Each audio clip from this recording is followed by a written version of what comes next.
어떻게 거지가 의사가 됐지? 제가 이 환자 담당 의사입니다.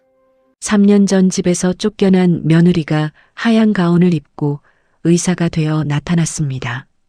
50살 한지원, 10년간 병수발 들던 그 며느리가 말이죠. 10년을 시어머니만을 위해 살았지만 돌아오는 건 무시와 멸시뿐이었습니다. 재산을 주겠다던 시어머니는 딸에게 몰래 재산을 빼돌렸지요. 다시 만난 시어머니 앞에 지원은 과연 어떤 선택을 할까요? 그때까진 알지 못했습니다. 모든 게 풍비박살 날 줄은. 사연 시작 전에 무료로 해주실 수 있는 구독과 좋아요 부탁드리고 어디서 듣고 계신지 댓글로 알려주시면 그곳에 큰 복이 가득하시길 진심으로 바랍니다. 사연 시작합니다. 설날 아침이었습니다.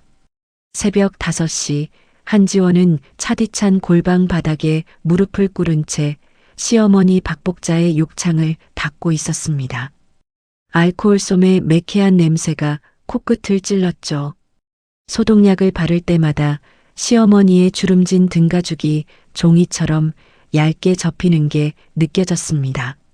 어머님, 조금만 참으세요. 지원의 목소리는 나직했지만 떨리고 있었어요. 손가락 끝에서 땀이 배어나와 일회용 장갑 안쪽을 적셨습니다. 기저귀를 교체하려고 시어머니의 허리를 돌리는 순간 복자의 입에서 신음이 새어나왔죠. 45kg밖에 안 나가는 몸이었지만 지원의 허리는 매번 삐걱거렸습니다. 50살. 올해로 지원의 나이가 50이었습니다. 25에 이직 큰 며느리로 들어온 지 이제 막 은혼식을 치러야 할 나이였죠. 하지만 거울조차 없는 이 골방에서 지원은 자신이 몇 살인지조차 잊고 지낼 때가 많았습니다. 큰 며느리라는 굴레는 25년 동안 그녀의 영혼을 조금씩 갉아먹고 있었지요. 아이고 아이고. 시어머니의 신음소리가 골방 안을 맴돌았어요. 지원은 입술을 깨물며 기저귀 테이프를 조심스럽게 붙였습니다. 1번, 2번, 3번. 정확한 손놀림이었죠. 10년째 매일 아침마다 반복하는 일이었으니까요. 10년 전 시어머니가 뇌졸중으로 쓰러진 그날부터 지원의 아침은 이렇게 시작되었습니다. 골방 창문으로 희미한 새벽빛이 스며들고 있었습니다. 거실에서는 웃음소리가 들려왔어요. 언니, 이 잡채전 진짜 맛있다. 어디서 샀어? 신우이 김혜진의 목소리였습니다. 58살 시어머니의 친딸이자 지원에게는 평생의 그림자 같은 존재였죠. 혜진은 거실 소파에 비스듬히 기대앉아 젓가락으로 전을 집어들고 있었습니다. 선명한 자주색 한복 저고리가 거실의 샹들리에 불빛을 받아 반짝였어요. 혜진의 손톱에는 빨간 매니큐어가 곱게 칠해져 있었습니다. 그냥 시장에서 샀어요. 누나 드시라고 일부러 새우전도 샀어요. 지원의 남편 김상호가 누나에게 아부하듯 웃으며 말했습니다. 55살, 25년 전 지원과 결혼한 이후로 아내를 시어머니의 부엌댁이 취급하며 살아온 남자였죠. 상호는 전을 접시에 수북이 담아 누나 앞에 밀어주었습니다. 에이, 우리 상호 오빠가 최고야. 혜진이 까르르 웃으며 전을 한 입 베어 물었어요. 바삭한 소리가 거실에 울려 퍼졌습니다. 그 옆에서 혜진의 남편 조연태도 막걸리 잔을 들어 올리며 흐뭇하게 웃고 있었죠. 아, 설날은 역시 이래야 제맛이지. 현태의 목소리는 느긋했습니다. 60살 장모님 댁에서 편하게 사는 사위였으니까요. 그는 다리를 쭉 뻗은 채 거실 난방이 따끈따끈하게 올라오는 바닥에 등을 기댔습니다. 골방에서는 지원이 땀을 닦고 있었어요. 이마에서 뚝뚝 떨어지는 땀방울이 턱을 타고 목덜미로 흘러내렸습니다. 난방도 안 들어오는 골방이었지만 간병이라는 중노동은 지원의 온몸을 땀범벅으로 만들었죠. 지원은 수건으로 얼굴을 한번 쓱 닦아냈습니다. 거울도 없는 방이었어요. 지원의 얼굴이 어떻게 변해가는지 확인할 방법조차 없었습니다. 거실에서 혜진의 웃음소리가 또 들려왔어요. 엄마가 깨어나시면 얼마나 좋을까? 우리 엄마 목소리 듣고 싶어 죽겠네. 혜진이 감상에 젖은 목소리로 말했습니다. 하지만 그 손은 쉬지 않고 전을 집어 입으로 가져가고 있었죠. 혜진은 1년에 서너 번 명절 때만 이 집에 들르는 딸이었습니다. 나머지 360일은 지원이 혼자 시어머니를 돌보고 있었어요. 참아야지 내가. 지원은 속으로 중얼거렸습니다. 참아야 한다는 말을 입버릇처럼 되뇌이며 25년을 살아왔으니까요. 시집온 첫날부터 시어머니는 지원을 큰 며느리는 원래 고생하는 법이라며 갖은 일을 다 시켰습니다. 명절 전날 밤 12시까지 전 부치기, 새벽 4시에 일어나 제사상 차리기, 친척들 밥상 수발. 그래도 그땐 달이라도 성했죠. 10년 전부터는 달라졌습니다. 시어머니가 뇌졸중으로 쓰러진 이후로 지원의 삶은 완전히 멈춰버렸어요. 기저귀 갈기, 욕창 치료, 침대 시트 빨래, 유동식 먹이기. 하루도 쉬지 못하는 전쟁 같은 나날이었습니다. 남편은 회사 일이 바쁘다며 도망갔고 시누이는 1년에 몇 번 들르다가 형수님이 더 잘하시잖아요 하며 빠져나갔죠. 지원은 고개를 들어 창밖을 바라봤습니다. 새벽 하늘이 서서히 밝아오고 있었어요. 까치 한 마리가 베란다 난간에 앉아 짹짹 울고 있었습니다. 지원은 그 까치를 멍하니 바라보다가 다시 시어머니의 침대로 시선을 돌렸어요. 복자는 눈을 감은 채 가쁜 숨을 쉬고 있었습니다. 10년 동안 침대에 누워 지낸 시어머니였습니다. 지원은 복자의 손을 잡고 맥박을 확인했어요. 규칙적이었습니다. 체온계를 겨드랑이에 끼워 넣고 3분을 기다렸죠. 정상 체온이었습니다. 어머님, 오늘도 괜찮으세요? 지원이 나직하게 중얼거렸어요. 그때 복자의 눈꺼풀이 살짝 떨렸습니다. 지원은 숨을 죽이고 시어머니의 얼굴을 들여다봤어요. 하지만 복자는 다시 깊은 잠속으로 빠져들었습니다. 10년째 반복되는 일이었죠. 거실에서 또 웃음소리가 터져 나왔습니다. 아, 배불러. 상우 오빠, 식혜 좀 줘. 혜진이 배를 두드리며 말했어요. 상우가 냉장고로 달려가는 발소리가 들렸습니다. 지원은 귀를 막고 싶었지만 참았어요. 참아야 했으니까요. 골방 한쪽 구석에는 빨래 바구니가 쌓여 있었습니다. 시어머니의 침대 시트, 속옷, 수건들이 산더미처럼 쌓여 있었죠. 오늘 아침에도 빨아야 할 것들이었습니다.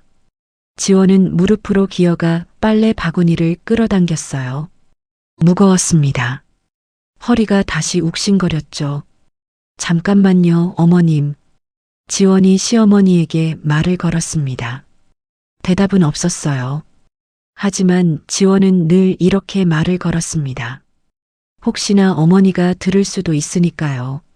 지원은 빨래 바구니를 들고 일어섰습니다. 무릎이 뚝뚝 소리를 냈어요. 복도를 지나 세탁실로 가는 길이었습니다. 거실을 지나쳐야 했죠. 지원은 고개를 숙인 채 종종 걸음으로 복도를 걸었습니다. 거실에서는 여전히 웃음꽃이 피어 있었어요. 형수님, 고생 많으세요. 혜진이 소파에 기댄 채 건성으로 말했습니다. 지원은 고개만 끄덕이고 지나쳤어요. 대답할 힘도 없었습니다. 그저 빨리 세탁실로 가서 이 무거운 빨래를 돌려야 했죠. 세탁실 문을 열고 들어섰을 때였습니다. 복도 끝 작은 방에서 코 고는 소리가 들려왔어요. 쿨쿨, 쿨쿨. 규칙적인 소리였습니다. 혜진의 아들 조시우였죠. 28살 할머니와 엄마가 오냐오냐 키운 외손주였습니다. 시우는 어젯밤 술에 취해 새벽 3시에 들어왔다고 했어요. 지원이 문틈으로 살짝 들여다봤을 때 시우는 옷도 벗지 않은 채 침대에 널브러져 자고 있었습니다. 소주 냄새가 복도까지 풍겼죠. 지원은 고개를 저으며 세탁실 문을 닫았습니다. 세탁기에 빨래를 쑤셔 넣으며 지원은 생각했습니다. 참아야지 내가. 또다시 그 말이 입 밖으로 새어나왔어요. 지원은 세제를 붓고 세탁기 버튼을 눌렀습니다. 윙 마이너스 하는 소리와 함께 세탁기가 돌아가기 시작했죠. 지원은 세탁실 작은 창문으로 밖을 내다봤습니다. 동쪽 하늘이 붉게 물들고 있었어요. 설날 아침에 해가 떠오르고 있었습니다. 새해 첫날이었죠. 하지만 지원에게 새해도 무근해도 다를 게 없었습니다. 내일도 모레도 1년 후에도 이렇게 시어머니를 돌보며 살아갈 테니까요. 거실에서 TV 소리가 들려왔습니다. 설날 특집 프로그램이 시작된 모양이었어요. 혜진의 웃음소리가 또 터져 나왔습니다. 상호와 현태가 함께 웃는 소리도 들렸죠. 지원은 세탁실 문을 닫고 다시 골방으로 돌아갔습니다. 시어머니가 기다리고 있었으니까요. 지원의 하루는 이제 막 시작된 것이었습니다. 오전 10시쯤이었습니다. 골방 문이 조심스럽게 열렸어요. 지원은 시어머니의 침대 옆에서 체온표를 작성하다가 고개를 들었습니다. 문틈 사이로 익숙한 얼굴이 들어왔죠. 엄마, 아들 민우였습니다. 26살 의대 본과 4학년에 재학 중인 아들이었어요. 민우는 두꺼운 책 한 권을 가슴에 안은 채 방 안으로 들어섰습니다. 지원은 반가움에 얼굴이 환해졌죠. 민우야, 왔구나. 밥은 먹었어? 응, 아까 편의점에서 먹었어. 민우가 대답하며 어머니 옆에 쪼그려 앉았습니다. 지원의 손을 보는 순간 민우의 눈빛이 어두워졌어요. 어머니의 손등에는 거친 주름과 함께 소독약 자국이 여기저기 남아 있었습니다. 손톱 밑에는 검게 낀 때가 보였죠. 아무리 씻어도 지워지지 않는 간병인의 흔적이었습니다. 민우는 입술을 깨물었어요. 엄마, 아까 거실 지나왔는데 고모네는 또 젖 먹으면서 떠들고 있던데. 민우의 목소리가 낮게 깔렸습니다. 지원은 아들의 손을 가만히 잡아주었어요. 괜찮아. 명절이니까 그러려니 해. 괜찮긴 뭐가 괜찮아. 민우가 버럭 소리를 높였습니다. 하지만 곧 목소리를 낮췄죠. 할머니가 깰까 봐서였습니다. 왜 엄마만 평생 고생해? 민우의 눈가가 붉어졌어요. 지원은 아들의 떨리는 어깨를 토닥였습니다. 민우야, 엄마는 괜찮아. 고모네는 뭐하고? 아빠는 또 뭐하고? 민우가 주먹을 쥐었습니다. 지원은 아무 말도 하지 못했어요. 할 말이 없었으니까요. 민우는 가슴에 안고 있던 책을 꺼내 어머니 무릎 위에 올려놨습니다. 두껍고 무거운 전공 서적이었어요. 표지에는 내과학개론이라는 제목이 선명하게 박혀 있었습니다. 엄마, 이거 봐. 민우가 책을 펼쳤습니다. 형광펜으로 밑줄 그은 페이지들이 펼쳐졌죠. 지원은 고개를 갸우뚱하며 책을 내려다봤습니다. 이게 뭐니? 할머니 몸 고치는 거 보니까 엄마는 의사보다 나아. 민우가 진지한 얼굴로 말했습니다. 지원은 어이가 없어서 피식 웃었어요. 무슨 소리야? 엄마가 무슨 의사야? 진짜라니까. 민우가 책장을 넘기며 설명하기 시작했습니다. 엄마, 할머니 욕창 치료할 때 엄마가 쓰는 방법 있잖아. 그거 교과서에 나오는 정석 방법이야. 교수님도 감탄할 정도로 완벽해. 지원은 책을 들여다봤습니다. 낯선 의학 용어들이 빼곡하게 적혀 있었어요. 하지만 이상하게도 이해가 됐습니다. 10년 동안 시어머니를 돌보며 자연스럽게 익힌 지식들이었으니까요. 민우가 어머니의 손을 꼭 잡았습니다. 엄마, 이제 제발 엄마 인생 좀 찾아. 민우의 목소리가 떨렸어요. 지원은 아들의 얼굴을 바라봤습니다. 언제 이렇게 컸을까요? 어느새 자기보다 머리 하나는 더 큰 청년이 되어 있었습니다. 민우야, 엄마는 괜찮아. 괜찮지 않아. 민우가 책을 어머니 손에 쥐어줬습니다. 엄마, 이 책 읽어봐. 엄마라면 충분히 이해할 수 있어. 엄마는 이미 실전을 10년이나 했잖아. 지원은 책을 내려다봤습니다. 묵직한 무게가 손끝에 전해졌어요. 마치 자신의 10년이 그 안에 담긴 것처럼 느껴졌습니다. 민우가 일어서며 말했습니다. 엄마, 나 이제 학교 가봐야 돼. 오늘 당직이거든. 그래, 조심히 가. 지원이 아들을 배웅했어요. 민우는 문을 나서다가 다시 한번 고개를 돌렸습니다. 엄마, 그 책 꼭 읽어봐. 민우가 떠나고 골방에는 다시 정적이 흘렀습니다. 지원은 무릎 위에 놓인 책을 한참 바라봤어요. 내과학개론. 두꺼운 책이었습니다. 800페이지가 넘는 분량이었죠. 지원은 책을 펼쳤습니다. 첫 장을 넘기는 순간 오묘한 감정이 밀려왔어요. 마치 오랫동안 잊고 있던 무언가를 다시 만난 것 같은 기분이었습니다. 거실에서는 여전히 웃음소리가 들려왔습니다. 하지만 지원은 그 소리를 듣지 못했어요. 책 속에 빠져들고 있었으니까요. 10년 만에 자신을 위해 무언가를 읽는 시간이었습니다. 그날이 문득 떠올랐습니다. 10년 전 겨울, 시어머니가 쓰러진 날이었어요. 지원은 부엌에서 설거지를 하고 있었습니다. 찬물에 손이 시려왔지만 참고 있었죠. 그때 안방에서 쿵 하는 소리가 들렸어요. 달려갔을 때 시어머니는 바닥에 쓰러져 있었습니다. 입술이 한쪽으로 돌아가 있었고 눈동자는 초점을 잃고 있었어요. 구급차가 도착하기까지 15분, 지원은 시어머니의 손을 잡고 떨리는 목소리로 계속 말을 걸었습니다. 어머님, 괜찮으세요? 금방 병원 가요. 병원에서 진단이 나왔습니다. 뇌졸중이었어요. 의사는 고개를 저으며 말했죠. 중증입니다. 회복 가능성이 거의 없어요. 평생 누워 계셔야 할 겁니다. 남편 상호는 병원비 걱정부터 했습니다. 간병인 쓰면 한 달에 얼마예요? 250만 원 정도 됩니다. 상호의 얼굴이 하얗게 질렸어요. 시누이 혜진은 핸드백을 꼭 끌어안으며 고개를 저었습니다. 오빠, 우리 집도 애들 학원비 때문에 빠듯한 거 알잖아. 그렇게 결정이 났습니다. 지원이 시어머니를 돌보기로 한 거죠. 아니, 떠밀린 것이었습니다. 첫 한 달은 지옥이었어요.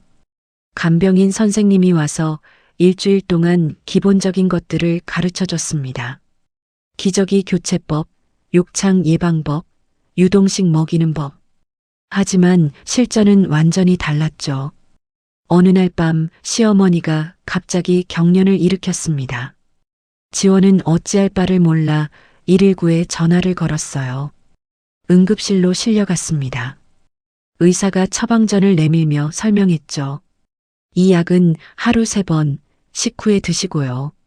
이건 경련 발작용이니까 증상 있을 때만 드세요. 지원은 처방전을 받아들고 약국으로 달려갔습니다. 약봉지를 받아들었을 때 손이 덜덜 떨렸어요. 빼곡하게 적힌 약 이름들이 눈에 들어왔습니다. 지원은 약사에게 물었죠. 이 약들 어떻게 먹여야 하나요? 약사가 친절하게 설명해 줬습니다. 집에 돌아와 지원은 약 설명서를 한 글자 한 글자 읽기 시작했어요. 처음에는 이해가 안 됐습니다. 하지만 읽고 또 읽었죠. 시어머니의 생명이 자기 손에 달려 있었으니까요. 그때부터였습니다.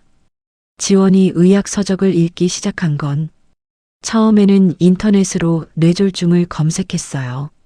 그 다음에는 도서관에서 간호학 기본서를 빌렸습니다. 밤마다 시어머니가 잠든 사이 골방 구석에 앉아 책을 펼쳤죠. 글자들이 눈에 들어왔습니다. 신기하게도 이해가 됐어요.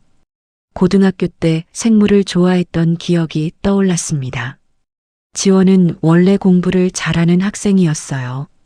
대학에 진학하고 싶었지만 집안 형편이 어려워 포기했죠. 결혼하고 나서는 아예 책을 펼칠 시간조차 없었습니다. 10년 만에 다시 잡은 책이었습니다. 뇌졸중 환자의 재활치료법, 욕창 관리, 영양 공급 방법. 책 속의 지식들이 고스란히 머릿속에 새겨졌어요. 지원은 배운 대로 시어머니를 돌봤습니다. 2시간마다 체위를 바꿔주고 사지 마사지를 해주고 삼킴 훈련을 시켰죠. 간병인 선생님도 놀랐습니다. 아니, 어떻게 이렇게 잘하세요? 전문 간병인도 이 정도는 못해요. 지원은 조용히 웃었어요. 그럴 수밖에 없었습니다. 매일 밤 서너 시간씩 책을 읽고 공부했으니까요. 민우가 쓰던 형광펜으로 중요한 부분에 밑줄을 그었습니다. 노트에 정리도 했죠. 어느 날 시어머니가 입을 열었습니다. 지원, 희미한 목소리였지만 분명히 들렸어요. 지원은 깜짝 놀라 시어머니의 손을 잡았습니다.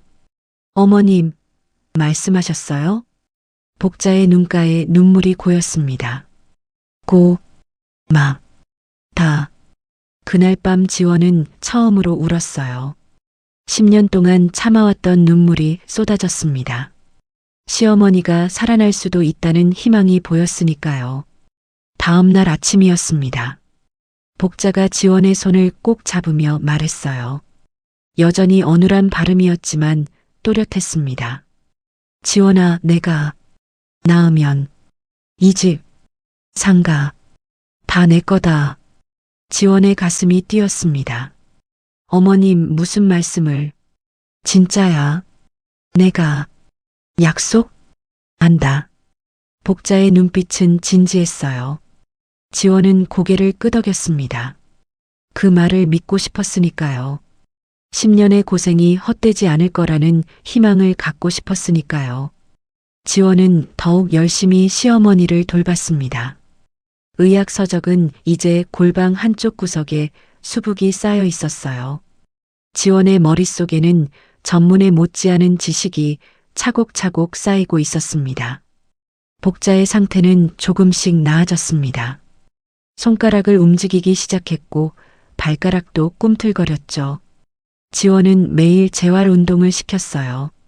팔을 들어 올리고 다리를 구부렸습니다. 어머님, 조금만 더 힘내세요. 복자가 힘겹게 대답했습니다. 그래, 고맙다. 지원아. 지원은 그 말을 들을 때마다 힘이 났습니다. 나아질 거라는 희망이 있었으니까요. 그날은 봄이 막 시작되는 3월이었습니다. 골방 창문으로 따스한 햇살이 스며들고 있었어요. 먼지들이 햇빛 속에서 춤을 추듯 떠다녔습니다. 지원은 시어머니의 다리를 받쳐들고 천천히 구부렸다 펴는 재활 운동을 하고 있었죠. 어머님, 하나, 둘, 하나, 둘. 지원의 목소리가 리듬을 타며 흘러나왔어요. 땀방울이 이마에서 뚝뚝 떨어졌습니다. 하지만 지원은 멈추지 않았죠. 10년째 매일 아침 반복하는 일이었으니까요. 그때였습니다. 복자의 오른쪽 다리가 미세하게 떨렸어요. 지원은 숨을 죽였습니다. 혹시나 하는 마음으로 손을 떼어봤죠. 복자의 다리가 스스로 움직였습니다. 어머님, 지원의 목소리가 떨렸어요. 가슴이 쿵쾅거렸습니다. 10년 동안 꿈꿔왔던 순간이었죠. 지원은 급히 복자의 얼굴을 들여다봤습니다. 복자의 눈이 떠져 있었어요. 초점이 또렷했습니다. 예전처럼 흐리멍덩한 눈빛이 아니었죠. 복자의 입술이 천천히 움직였습니다. 네, 어머님, 저예요. 지원이 복자의 손을 꼭 잡았습니다. 따뜻한 온기가 느껴졌어요. 복자의 손가락이 지원의 손을 꽉 쥐었습니다. 힘이 있었죠. 일어나고 싶다. 복자의 목소리였습니다. 지원의 눈시울이 뜨거워졌어요. 10년 만에 처음 듣는 완전한 문장이었습니다. 지원은 고개를 끄덕이며 복자를 일으켜 세우기 시작했죠. 천천히, 어머님. 제가 도와드릴게요. 지원이 복자의 허리를 받쳤습니다. 무거웠어요. 하지만 지원은 이를 악물고 버텼습니다. 복자의 몸이 천천히 일어나기 시작했죠. 침대 가장자리에 앉는데 성공했습니다. 어머님, 대단하세요. 지원의 목소리가 떨렸어요. 기쁨과 안도감이 뒤섞인 목소리였습니다. 10년 동안 누워만 있던 시어머니가 앉아 있었으니까요. 복자가 천천히 숨을 들이마셨습니다. 지팡이. 네, 지팡이. 가져와. 지원은 얼른 방 구석에 세워둔 지팡이를 가져왔어요. 먼지가 수북이 쌓인 지팡이였습니다. 병원에서 퇴원할 때 받았지만 한 번도 쓸 일이 없었죠. 지원은 황급히 지팡이를 닦아냈습니다. 어머님, 여기요. 지원이 지팡이를 복자의 손에 쥐어줬어요. 복자의 손가락이 지팡이를 움켜쥐었습니다. 힘이 있었죠. 복자가 침대에서 내려오려고 했습니다. 지원은 깜짝 놀라 복자를 부축했어요. 어머님, 천천히요. 복자의 발이 바닥에 닿았습니다. 떨렸어요. 10년 만에 땅을 밟는 발이었습니다. 복자는 지팡이에 온몸을 의지한 채 천천히 무게를 옮겼죠. 한 발, 그리고 또 한 발. 복자가 걷기 시작했습니다. 비틀거렸어요. 하지만 멈추지 않았습니다. 지원은 복자의 허리를 받치며 함께 걸었죠. 골방 안을 한 바퀴 도는데 10분이 걸렸습니다. 어머님, 해내셨어요. 지원의 목소리가 울먹였어요. 눈물이 주르르 흘러내렸습니다. 기쁨의 눈물이었죠. 10년의 고생이 헛되지 않았다는 증거였으니까요. 지원은 복자를 다시 침대에 눕혔습니다. 복자는 숨을 헐떡이고 있었어요. 땀이 이마에서 뚝뚝 떨어졌습니다. 하지만 복자의 입가에는 미소가 번지고 있었죠. 고맙다. 지원아. 복자가 지원의 손을 잡았습니다. 지원은 고개를 끄덕이며 복자의 손을 꼭 쥐었어요. 가슴 한켠이 따뜻해졌습니다. 10년 만에 처음 느끼는 보람이었죠. 이제 괜찮을 거야. 지원은 속으로 중얼거렸습니다. 시어머니가 회복하면 모든 게 나아질 거라고 믿었으니까요. 약속했던 상가도 집도 이제 정말 지원의 것이 될 거라는 희망이 피어올랐습니다. 그날 오후였습니다. 지원은 남편 상호에게 전화를 걸었어요. 여보, 큰일 났어. 어머님이 걸으셨어. 상호의 목소리가 놀라움으로 떨렸습니다. 뭐? 정말? 응. 지팡이 짚고 직접 걸으셨다고. 전화 저편에서 상호의 안도하는 한숨소리가 들렸어요.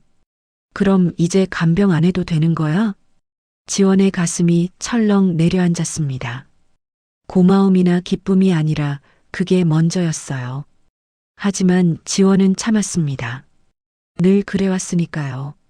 아직은 많이 도와드려야 해. 그래도 다행이다. 나 지금 바빠서 끊을게. 뚝.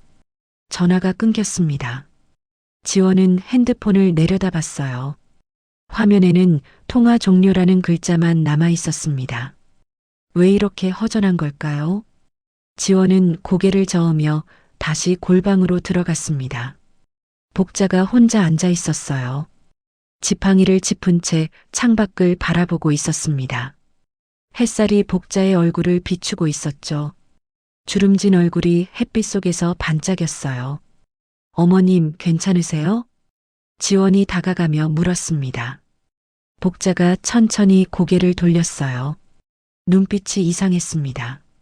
전과 다른 느낌이었죠. 예리하고 날카로웠습니다. 지원아. 네, 어머님. 혜진이. 어디 있냐? 지원의 손이 멈췄습니다. 혜진이라는 이름이 귓가에 맴돌았어요. 신우이 혜진. 1년에 몇 번만 들르는 딸이었습니다. 지원이 10년 동안 시어머니를 돌보는 동안 혜진은 단 한 번도 밤샘 간병을 하지 않았죠. 혜진이요? 지원의 목소리가 작아졌습니다. 내 딸, 혜진이, 어디 있냐고. 복자의 목소리가 다급했어요. 마치 혜진이가 당장 필요한 것처럼 말했습니다. 지원은 멍하니 복자를 바라봤어요. 혜진이는 집에 있을 거예요. 전화해라. 당장. 복자가 명령조로 말했습니다. 지원의 가슴이 철렁 내려앉았어요. 고맙다는 말도 미안하다는 말도 없었습니다. 10년 동안 지원을 돌봐준 며느리보다 1년에 몇 번 들르는 딸이 먼저였죠. 지원은 떨리는 손으로 핸드폰을 꺼냈습니다. 혜진의 번호를 눌렀어요. 신호음이 길게 울렸습니다. 지원의 귓가에 자신의 심장 소리가 쿵쿵 들렸죠. 여보세요? 혜진의 목소리가 밝았습니다. 언니, 나 지원이야. 어머님이 걸으셨어. 뭐? 정말? 혜진의 목소리가 놀라움으로 높아졌어요. 응, 지금 혼자 앉아 계셔. 언니 보고 싶다고 하시는데. 아, 그래. 알았어. 내일 갈게. 전화가 끊겼습니다. 지원은 복자에게 말했어요. 어머님, 혜진이가 내일 온대요. 복자의 얼굴이 환해졌습니다. 그래. 내 딸. 혜진이. 복자가 중얼거렸어요. 지원은 그 모습을 가만히 바라봤습니다. 왜 이렇게 가슴이 답답한 걸까요? 10년 동안 자신을 돌봐준 며느리보다 딸이 더 중요한 걸까요? 지원은 고개를 저었습니다. 아니야, 생각하지 말자. 지원은 스스로를 다독였어요. 시어머니가 회복한 게 중요했습니다. 나머지는 나중에 생각하면 되는 일이었죠. 하지만 지원의 가슴 한구석에는 불안감이 자리 잡기 시작했습니다. 마치 먹구름이 하늘을 뒤덮듯 서서히 퍼져나가는 불안감이었어요. 지원은 창밖을 바라봤습니다. 봄 햇살이 여전히 따사로웠지만 왜인지 차갑게 느껴졌죠. 복자는 혼자 중얼거리고 있었습니다. 혜진아, 엄마가 이제 괜찮다. 지원은 그 목소리를 들으며 입술을 깨물었어요. 참아야 했습니다. 늘 그래왔으니까요. 다음 날부터 혜진이 매일 찾아왔습니다. 초인종 소리가 울릴 때마다 지원의 가슴이 철렁 내려앉았어요. 현관문이 열리면 혜진의 달콤한 목소리가 집 안가득 퍼졌습니다. 엄마, 딸 왔어요. 혜진은 백화점 쇼핑백을 들고 안방으로 들어갔어요. 명품 구두굽이 대리석 바닥을 쿡붕 찍으며 지나갔습니다. 지원은 부엌에서 설거지를 하다가 그 소리를 들었죠. 찬물에 담긴 손이 시려왔지만 지원은 그대로 멈춰 섰습니다. 안방에서 혜진의 목소리가 들려왔어요. 엄마, 이거 봐. 내가 한우 사왔어. 엄마 기력 보충하시라고. 복자의 웃음소리가 터져 나왔습니다. 아이고, 우리 딸. 이런 것까지. 지원의 손에서 설거지 수세미가 미끄러졌어요. 철퍽 물이 튀었습니다. 지원은 수세미를 다시 집어들며 입술을 깨물었죠. 10년 동안 매일 아침 끓여드렸던 미역국은 기억도 안 나시는 걸까요? 일주일이 지났습니다. 혜진은 아침마다 찾아와 복자 곁에 붙어 있었어요.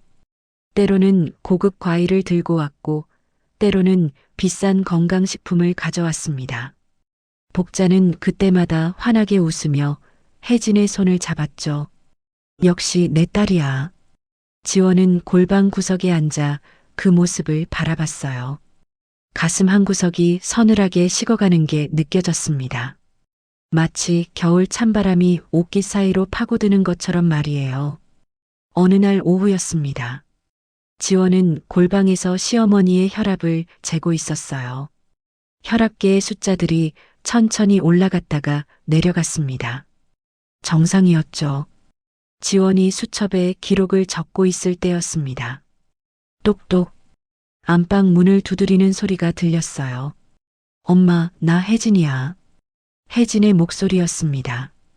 지원은 펜을 내려놓고 일어섰어요. 복자가 침대에서 일어나 지팡이를 짚고 안방으로 향했습니다. 지원이 부축하려 하자 복자가 손을 뿌리쳤죠. 괜찮아. 복자의 목소리가 차가웠습니다. 지원은 손을 거두고 뒤따라갔어요. 안방 문이 열리자 혜진이 활짝 웃으며 서 있었습니다. 붉은색 립스틱이 햇빛을 받아 반짝였죠.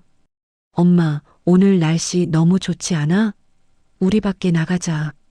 복자의 얼굴이 환해졌습니다. 그래, 나가자. 답답해 죽겠더라. 지원은 그 말을 듣는 순간 가슴이 덜컥 내려앉았어요. 10년 동안 골방에만 누워 계셨잖아요. 답답하셨던 건 지원도 알고 있었습니다. 하지만 왜 지원에게는 한 번도 나가자는 말씀을 안 하셨을까요? 혜진이 복자의 팔을 잡았습니다. 엄마, 나랑 은행 좀 갔다 올까? 통장 정리 좀 해야 할 것 같아서. 은행. 그 단어가 지원의 귓가에 맴돌았어요. 왜 은행일까요? 지원은 복자를 바라봤습니다. 복자는 고개를 끄덕이고 있었죠. 그래, 가자. 복자가 안방 서랍을 열었습니다. 지원은 문 밖에서 지켜봤어요. 복자의 손이 서랍 깊숙한 곳을 더듬었습니다. 무언가를 꺼내는 소리가 들렸죠. 붉은색 천으로 쌓인 작은 주머니였습니다. 인감도장. 지원의 숨이 턱 막혔어요. 심장이 쿵쿵 뛰기 시작했습니다. 왜 인감도장을 챙기시는 걸까요? 은행에 통장 정리만 하는데 인감도장이 필요할까요? 복자가 주머니를 핸드백에 넣었습니다. 자, 가자. 혜진이 복자의 팔을 부축하며 밖으로 나갔어요. 지원은 현관까지 따라 나갔습니다. 혜진이 돌아보며 말했죠. 우리 곧 올게요. 걱정 마세요. 문이 닫혔습니다. 설마. 지원은 고개를 저었습니다. 설마 그럴 리 없어. 지원은 스스로를 다독였어요. 10년 동안 시어머니를 돌봤잖아요. 복자가 약속했던 말도 있었습니다. 이 집, 상가 다 내 거다. 그 말을 믿어야 했죠. 하지만 가슴 한구석의 불안은 지워지지 않았습니다. 지원은 거실 소파에 털썩 주저앉았어요. 시계를 봤습니다. 오후 2시였어요. 복자와 혜진이 나간 지 1시간이 지났습니다. 은행 업무가 그렇게 오래 걸릴까요? 지원은 거실을 왔다 갔다 했습니다. 3시가 됐습니다. 여전히 복자와 혜진은 돌아오지 않았어요. 지원은 핸드폰을 들었다가 다시 내려놨습니다. 전화를 걸어야 할까요? 아니면 기다려야 할까요? 참아야지. 5시가 되어서야 문이 열렸습니다. 혜진이 복자를 부축하며 들어왔어요. 둘의 얼굴에는 환한 미소가 번지고 있었습니다. 지원은 현관으로 달려갔죠. 어머님, 괜찮으세요? 복자가 지원을 힐끗 보더니 안방으로 향했습니다. 괜찮아. 피곤하니까 좀 쉬어야겠다. 혜진이 복자를 안방까지 부축해줬어요. 지원은 그 뒤를 따라가려다가 멈췄습니다. 혜진이 안방 문을 닫았기 때문이었죠. 지원은 문 밖에서 서성였습니다. 안에서 복자와 혜진의 나직한 목소리가 들렸어요. 무슨 말을 하는지는 알아들을 수 없었습니다. 하지만 분명한 건 둘이 무언가를 의논하고 있다는 것이었죠. 한참 후 혜진이 문을 열고 나왔습니다. 엄마 좀 쉬시게 해주세요. 혜진이 밝게 웃으며 말했어요. 그리고는 현관으로 향했습니다. 지원은 혜진을 배웅하며 물었죠. 은행 일 잘 됐어요? 혜진이 돌아보며 웃었습니다. 네, 잘 됐어요. 걱정 마세요. 문이 닫혔습니다. 마치 썩은 이빨을 건드렸을 때처럼 욱신거리는 아픔이었어요. 한 달이 흘렀습니다. 어느 날 오후 지원은 우연히 안방 서랍을 열게 되었어요. 복자가 병원에 정기검진을 받으러 간 사이였습니다. 침대 시트를 갈려고 서랍을 여는 순간 파란색 봉투 하나가 눈에 들어왔죠. 지원의 손이 멈췄습니다. 법무사 사무소 봉투였어요. 지원은 숨을 죽이고 봉투를 꺼냈습니다. 서류가 나왔어요. 부동산 증여 계약서였습니다. 지원의 눈이 서류 위를 빠르게 훑었죠. 증여자 박복자, 수증자 김혜진, 증여 재산 목록이 쭉 나열되어 있었습니다. 상가 건물 일채, 아파트 일채, 시가 30억 상당. 지원의 손에서 서류가 미끄러졌어요. 바닥에 떨어진 종이가 바스락 소리를 냈습니다. 지원은 그 자리에 주저앉았죠. 10년을 돌봤는데 이럴 리 없어. 하지만 서류는 진짜였습니다. 날짜를 보니 한 달 전이었어요. 혜진과 은행에 갔던 바로 그날이었습니다. 지원의 가슴이 서늘하게 식어갔죠. 그때 현관문 열리는 소리가 들렸습니다. 지원은 얼른 서류를 집어들었어요. 손이 덜덜 떨렸습니다. 안방 문을 열고 나왔을 때 복자가 막 신발을 벗고 있었죠. 어머님, 지원의 목소리가 떨렸습니다. 복자가 고개를 들었어요. 지원의 손에 든 서류를 보는 순간 복자의 얼굴이 굳어졌습니다. 그게 뭐냐?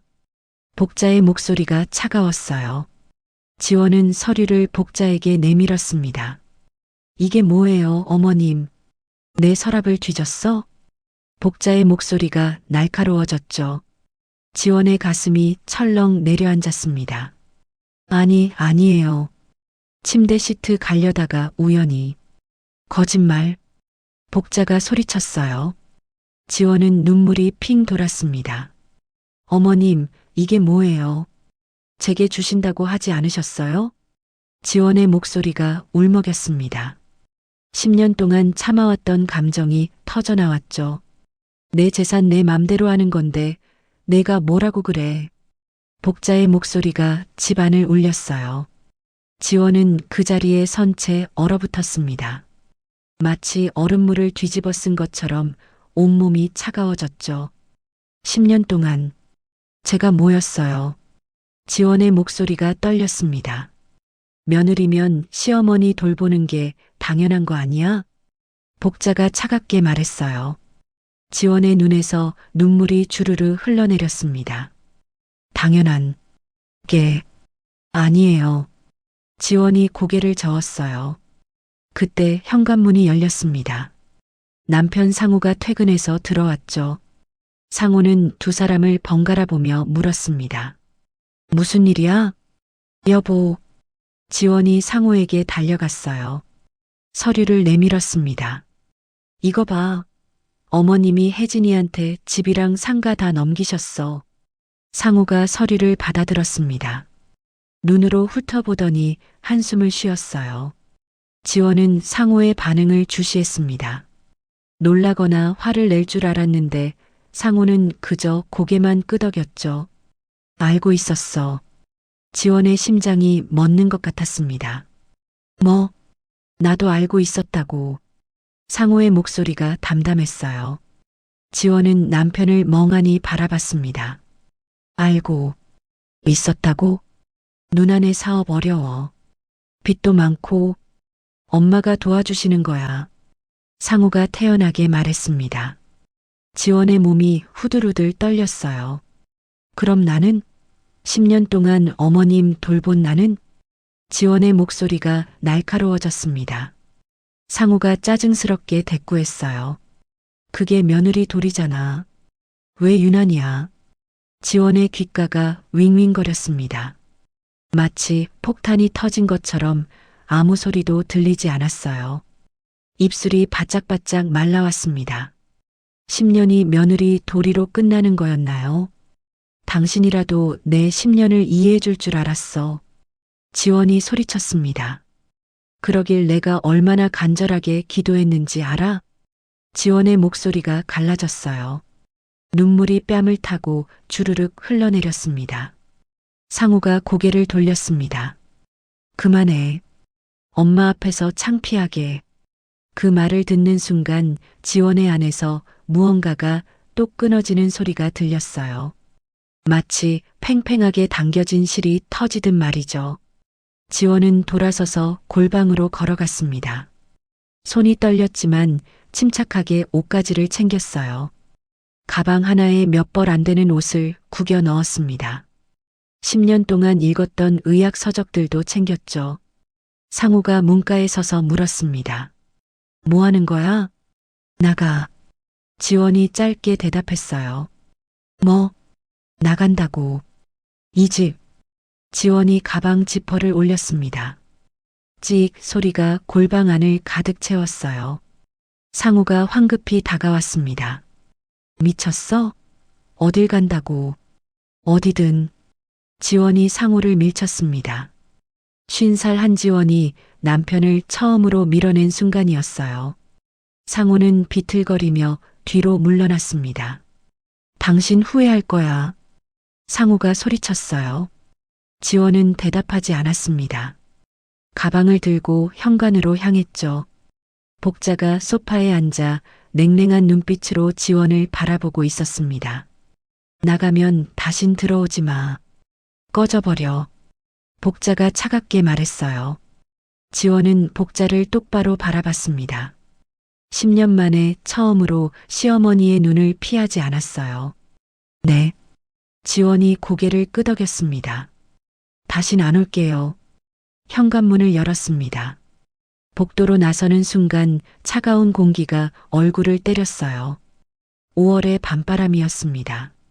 지원은 문을 닫기 전 마지막으로 집안을 돌아봤습니다. 25년을 살았던 집이었어요. 하지만 단 한 번도 지원의 집은 아니었습니다. 지원은 문을 닫았습니다. 또 핸드폰이 울렸습니다. 지원은 엘리베이터 안에서 전화를 받았어요. 아들 민우였습니다. 엄마 어디야? 민우야. 지원의 목소리가 떨렸어요. 민우는 단번에 알아차렸습니다. 엄마 무슨 일 있어? 지금 어디야? 엄마. 집 나왔어. 전화 저편에서 민우의 한숨소리가 들렸어요. 놀라는 소리가 아니었습니다. 마치 기다렸다는 듯한 한숨이었죠. 알았어. 움직이지 마. 내가 갈게. 1시간 후 민우가 도착했습니다. 지원은 아파트 단지 벤치에 앉아 있었어요. 5월 밤바람이 차가웠지만 지원은 그것조차 느끼지 못했습니다. 민우가 달려와 어머니를 꼭 껴안았죠. 엄마 괜찮아? 지원은 고개를 끄덕였어요. 하지만 눈물이 멈추지 않았습니다. 민우가 어머니의 가방을 들었습니다. 엄마, 우리 집 가자. 내 집? 응, 내가 사는 곳이원. 지원은 민우를 따라 걸었어요. 택시를 타고 30분을 달렸습니다. 도착한 곳은 낡은 건물이었죠. 간판에는 행복고시원이라고 쓰여 있었습니다. 엘리베이터도 없었어요. 민우가 어머니의 가방을 들고 계단을 올랐습니다. 3층까지 올라가는데 지원의 숨이 차올랐죠. 민우가 문을 열었어요. 3평도 안 되는 방이었습니다. 책상 하나, 침대 하나, 옷장 하나가 전부였어요. 창문 밖으로는 맞은편 건물의 에어컨 실외기만 보였습니다. 지원은 그 작은 방 안을 둘러봤죠. 엄마, 여기서 같이 지내자. 민우가 말했습니다. 지원은 고개를 저었어요. 안 돼. 내 방인데 어떡해. 괜찮아. 나는 병원 당직도 많아서 자주 안 들어와. 민우가 어머니를 침대에 앉혔습니다. 지원의 몸이 스르르 풀렸어요. 10년 만에 자신을 위해 앉는 침대였습니다. 그날 밤 지원은 잠들지 못했어요. 천장을 바라보며 지난 25년을 돌아봤습니다. 25에 시집와서 50살이 되기까지 큰 며느리라는 이름으로 살아온 세월이었죠. 그 모든 게 한순간에 무너졌습니다. 이제 어떻게 살지? 지원은 막막했어요. 다음 날 아침이었습니다. 민우가 무거운 상자 하나를 들고 들어왔어요. 지원이 일어나 앉자 민우가 상자를 내려놨습니다. 엄마, 이거 뭐니? 의대 편입 교재야. 지원의 눈이 커졌어요. 상자 안에는 두꺼운 책들이 빼곡히 들어 있었습니다. 엄마, 할 수 있어. 민우가 어머니의 손을 꼭 잡았습니다. 10년 동안 실전으로 배운 거잖아. 엄마는 이미 전문 간병인보다 나아. 이론만 채우면 돼. 지원은 책을 한 권 꺼냈어요. 해부학 개론이었습니다. 책장을 펼치는 순간 낯익은 내용들이 눈에 들어왔죠. 10년 동안 시어머니를 돌보며 익힌 지식들이었습니다. 할 수 있을까? 지원의 목소리가 떨렸어요. 할 수 있어. 엄마라면 할 수 있어. 민우가 확신에 찬 목소리로 말했습니다. 그날부터 지원의 새로운 삶이 시작됐어요. 새벽 5시에 일어나 책을 펼쳤습니다. 10년 동안 시어머니를 돌보며 새벽에 일어나는 게 몸에 밴 지원이었죠. 하지만 이제는 기저귀를 갈른 대신 책을 읽었습니다. 생물학, 화학, 해부학, 생리학. 책장을 넘길 때마다 지원의 머릿속에 지식이 쌓여갔어요. 신기하게도 이해가 됐습니다.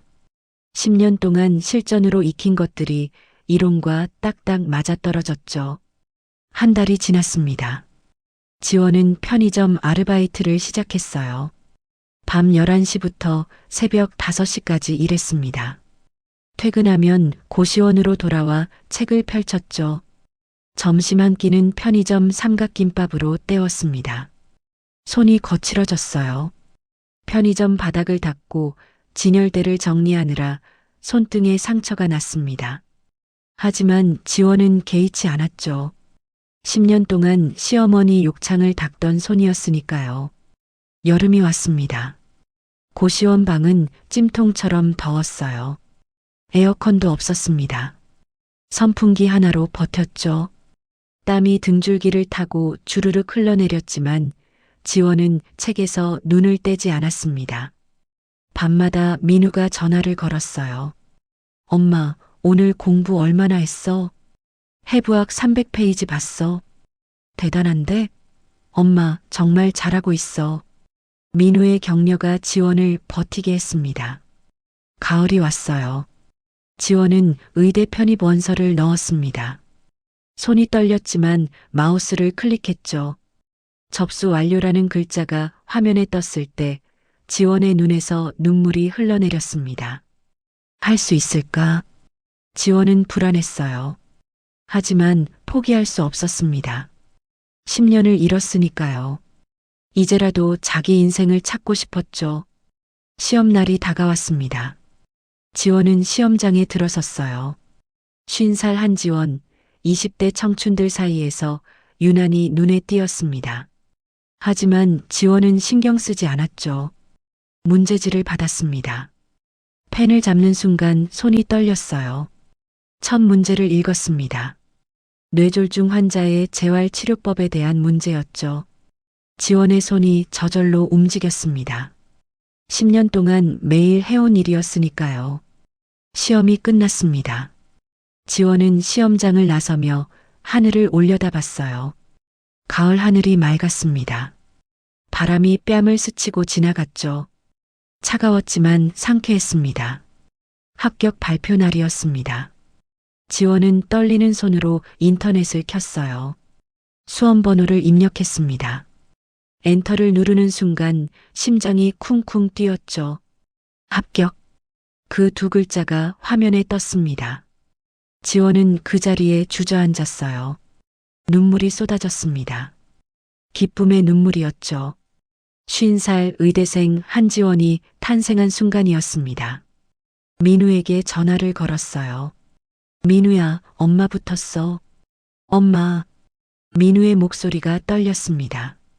전화 저편에서 민우가 우는 소리가 들렸어요. 지원도 함께 울었습니다. 3년이 흘렀습니다. 지원은 국가고시를 통과했어요. 전문의 과정에 들어갔습니다. 내과를 선택했죠. 10년 동안 시어머니를 돌보며 가장 익숙해진 분야였으니까요. 어느 날 저녁이었습니다.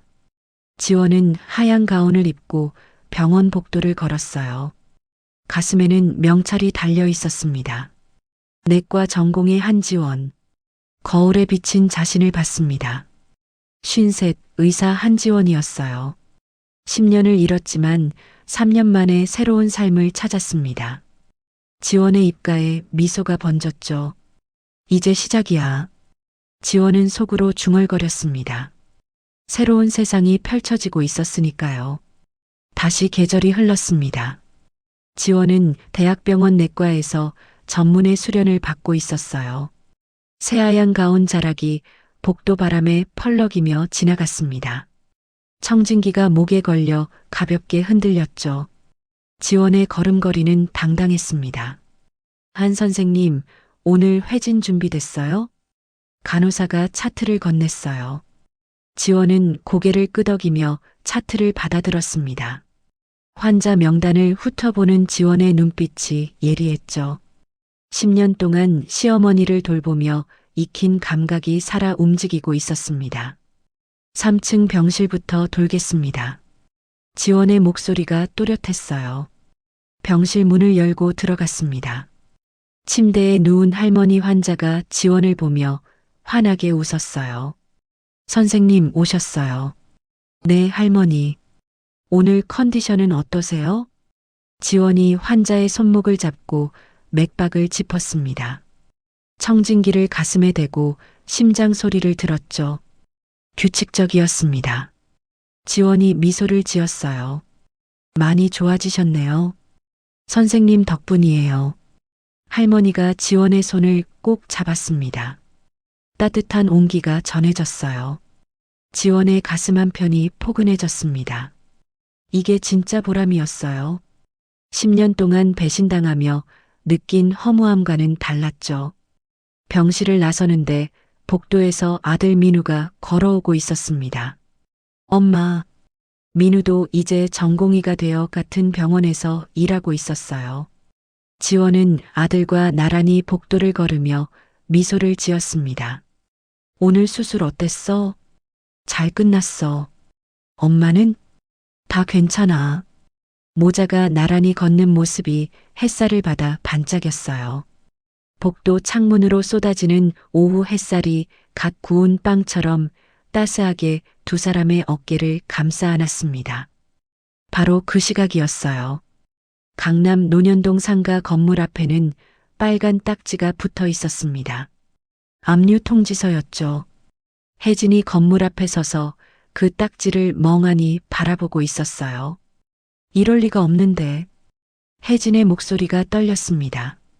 남편 현태가 옆에서 땀을 뻘뻘 흘리고 있었어요. 60셋이 된 현태는 머리카락이 반백이 되어 있었습니다. 불과 3년 사이에 10년은 늙은 것처럼 보였죠. 당신이 주식에 손대지 말라고 했잖아. 혜진이 현태의 멱살을 잡았습니다. 그게 확실하다고 했어. 현태의 목소리가 떨렸어요. 30억 상당의 상가를 담보로 주식 투자를 했던 겁니다. 하지만 주가는 폭락했죠. 건물을 날리고도 빚만 20억이 남았습니다. 엄마한테 뭐라고 말해? 혜진이 비명을 질렀어요. 현태는 고개를 숙인 채 아무 말도 하지 못했습니다. 압류 통지서의 빨간 글씨가 햇빛을 받아 더욱 선명하게 보였어요. 마치 상처에서 흘러나오는 피처럼 말이죠. 혜진의 핸드폰이 울렸습니다. 사채업자였어요. 김혜진 씨? 이번 달 이자 언제 갚으실 거예요? 날카로운 목소리가 핸드폰 너머로 쏟아져 나왔습니다. 혜진의 손이 떨렸어요. 조금만 시간을. 시간? 벌써 석 달째잖아요. 내일까지 안 갚으시면 집 압류 들어갑니다. 뚝. 전화가 끊겼습니다. 혜진은 주저앉았어요. 명품 구두의 굽이 인도 바닥에 긁히며 소리를 냈습니다. 혜진의 눈에서 눈물이 주르륵 흘러내렸습니다. 어떻게 혜진이 중얼거렸어요. 그날 저녁이었습니다. 혜진은 어머니 복자가 있는 집으로 찾아갔어요. 현관문을 열고 들어서는 순간 예전과 다른 냄새가 코를 찔렀습니다. 곰팡이 냄새였죠. 거실에는 복자가 소파에 비스듬히 기대앉아 있었어요. 여든이 된 복자는 다시 지팡이에 의지하고 있었습니다. 건강이 예전만 못했거든요. 혜진이 집을 자주 비우자 복자를 돌볼 사람이 없었죠. 엄마. 혜진이 다가갔습니다. 복자가 고개를 들었어요. 눈빛이 예전과 달랐습니다. 흐릿했죠. 혜진아. 왔니? 엄마, 말이 있어요. 혜진의 목소리가 떨렸어요. 입술이 바짝바짝 말라왔습니다. 어떻게 말해야 할까요? 30억짜리 재산을 다 날렸다고 말이에요. 엄마가 준 건물. 그게. 혜진이 고개를 숙였습니다. 복자는 아무 말도 하지 않았어요. 그저 멍하니 딸을 바라볼 뿐이었습니다. 차가운 소금기 섞인 공기가 폐 속 깊이 파고들었습니다. 날렸어요. 다. 혜진의 목소리가 작아졌어요. 복자의 얼굴이 하얗게 질렸습니다. 손에 쥔 지팡이가 덜덜 떨렸죠. 입술이 바르르 떨리더니 소리가 새어나왔습니다. 뭐?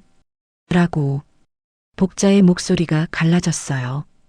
혜진은 무릎을 꿇었습니다. 명품 치마가 바닥에 끌렸지만 신경 쓸 겨를이 없었어요. 엄마, 미안해요. 현태가 투자를 잘못해서 너희가 내 재산을. 복자의 손이 가슴을 움켜쥐었습니다. 숨이 가빠졌어요. 혜진이 황급히 어머니를 부축했죠. 엄마, 괜찮아요? 하지만 복자는 혜진을 밀쳐냈습니다. 저리 가. 복자의 목소리가 집안을 울렸어요. 혜진은 비틀거리며 뒤로 물러났습니다. 나가. 당장 나가. 복자가 소리쳤어요. 혜진은 그 자리에 얼어붙었습니다. 어머니의 눈빛이 칼처럼 날카로웠어요. 예전의 지원을 내쫓을 때와 똑같은 눈빛이었습니다. 혜진은 비틀거리며 집을 나왔어요. 현관문이 쾅 닫혔습니다. 복도에 선 혜진은 그제야 무릎이 풀렸죠. 주저앉았습니다. 울음이 터져 나왔어요. 어떻게. 혜진의 울음소리가 복도에 메아리 쳤습니다. 얼마 뒤 팔순 잔치 초대장이 발송된 날이었습니다. 혜진은 호텔 예식장을 예약했어요. 강남 한복판의 5성급 호텔이었습니다. 남은 돈을 탈탈 털어 마련한 자리였죠. 사람들에게 보여줘서 다시 투자받아야 했으니까요. 집안이 망했다는 소문을 막아야 했습니다. 초대장은 100여 장이 인쇄되었어요. 하지만 그 속에 한지원의 이름은 없었습니다. 혜진이 일부러 뺀 거였죠. 3년 전 집을 나간 사람을 초대할 이유가 없었으니까요. 잔칫날 아침이었습니다. 복자는 호텔 대기실에 앉아 한복을 차려입고 있었어요. 80살 팔순을 맞은 복자였습니다. 분홍빛 저고리가 주름진 얼굴과 묘한 대조를 이뤘죠. 혜진이 어머니의 머리를 빗겨드리며 말했습니다. 엄마, 오늘 정말 예쁘세요. 복자는 거울 속 자신을 바라봤어요. 하지만 눈빛은 공허했습니다. 팔순 잔치라지만 기쁘지 않았거든요. 재산도 날렸고 건강도 예전 같지 않았으니까요. 그래. 복자의 대답이 무뎌졌습니다. 예식장 문이 열렸어요. 하객들이 하나둘 들어오기 시작했습니다. 화려한 한복들이 샹들리에 불빛을 받아 반짝였죠. 축하 인사가 오갔습니다. 어머, 복자 씨 팔순이시라고요? 안 늙으셨네요. 축하드려요. 복자는 기계적으로 고개를 끄덕이며 인사를 받았어요. 입가에는 미소가 걸려 있었지만 눈은 웃지 않았습니다. 혜진이 어머니 옆에 붙어 하객들을 맞이했죠. 남편 상우도 와 있었습니다. 3년 만에 만난 모자였어요. 복자는 아들을 보며 고개를 끄덕였습니다. 상호는 어색하게 웃으며 어머니 곁에 섰죠. 지원 없이 홀로 선 아들이었습니다. 지원이는 안 왔냐? 복자가 물었어요. 상호의 얼굴이 굳어졌습니다. 엄마, 오늘은 그 얘기하지 말아요. 복자는 입을 다물었어요. 가슴 한편이 서늘하게 식어갔지만 내색하지 않았습니다. 오후 2시였습니다. 예식장 입구가 열렸어요. 햇살이 문틈으로 쏟아져 들어왔습니다. 역광 속에서 두 사람의 실루엣이 나타났죠. 하얀 블라우스를 입은 여자와 정장 차림의 남자였습니다. 하객들의 시선이 일제히 입구로 쏠렸어요. 역광 때문에 얼굴은 보이지 않았습니다. 하지만 여자의 걸음걸이가 당당했죠. 구두굽이 대리석 바닥을 또박또박 찍으며 다가왔습니다. 복자의 눈이 커졌습니다. 빗속에서 걸어 나온 여자의 얼굴이 선명해졌어요. 한지원이었습니다. 53이 된 지원은 3년 전과 달라져 있었죠. 곱게 편 어깨, 또렷한 눈빛, 단정하게 묶은 머리. 마치 다른 사람처럼 보였습니다. 그 옆에는 아들 민우가 서 있었어요. 의사가운은 입지 않았지만 품이 있는 정장 차림이었습니다. 모자가 나란히 걸어오는 모습이 햇살을 받아 반짝였죠. 혜진의 입이 떡 벌어졌습니다. 저 사람. 상호도 얼어붙었어요. 3년 만에 만난 아내였습니다. 하지만 예전에 지친 며느리가 아니었죠. 무언가 달라져 있었습니다. 지원이 복자 앞에 멈춰 섰어요. 두 사람의 시선이 공중에서 부딪혔습니다. 복자는 지팡이를 꼭 쥔 채 지원을 올려다봤죠. 지원은 고개를 숙여 인사했습니다. 어머님, 팔순을 축하드립니다. 지원의 목소리가 또렷했어요. 떨림도 주저함도 없었습니다. 복자는 입술을 달싹이다가 간신히 말을 꺼냈죠. 내가 왜 여기? 민우가 할머니 팔순이라고 해서요. 축하드리러 왔어요. 지원이 미소를 지었습니다. 하지만 그 미소는 예전과 달랐어요. 차갑고 단단했습니다. 마치 단단하게 얼어붙은 호수 표면 같았죠. 혜진이 다가왔습니다. 초대도 안 했는데 어떻게? 혜진의 목소리에 날이 서 있었어요. 지원은 혜진을 바라봤습니다. 눈빛이 흔들리지 않았죠. 가족인데 초대가 필요한가요?